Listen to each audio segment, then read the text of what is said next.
I will be using Desmos graphing calculator to show you the answers for group 1. So to access Desmos, you're just going to click on the link that I provided, Desmos graphing calculator. You can feel free to choose whatever graphing method you prefer.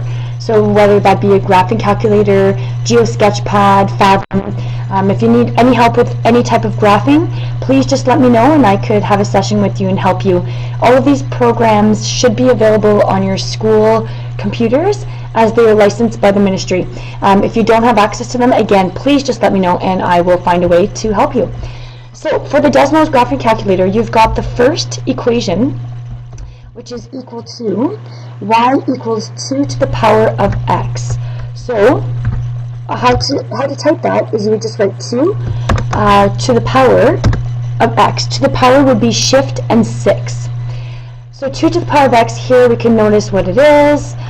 We can minimize a little bit, zoom in, zoom out if we like. I like to have my graph scaled by ones.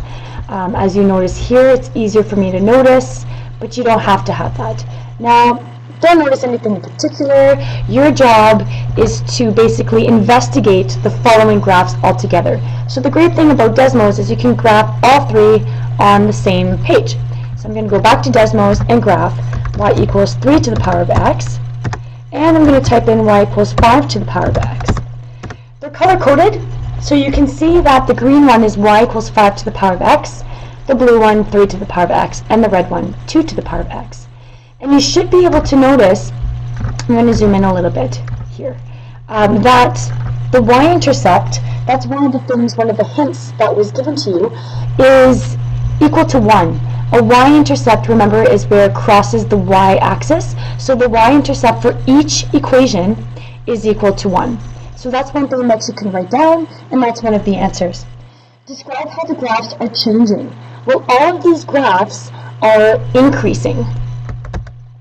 Whenever you state whether a graph is increasing or decreasing or growing, you would always look from left to right of the function. So for each graph here, if you start from the left and you go to the right, it's going up. Okay? So make sure you read your graph from left to right. That's very, very important. And unique features to these graphs, there's no really unique features other than it's increasing quickly. It starts off pretty flat, so it's a slow increase, and then all of a sudden it starts increasing very rapidly. And that's one of the key features of an exponential graph. It increases quickly.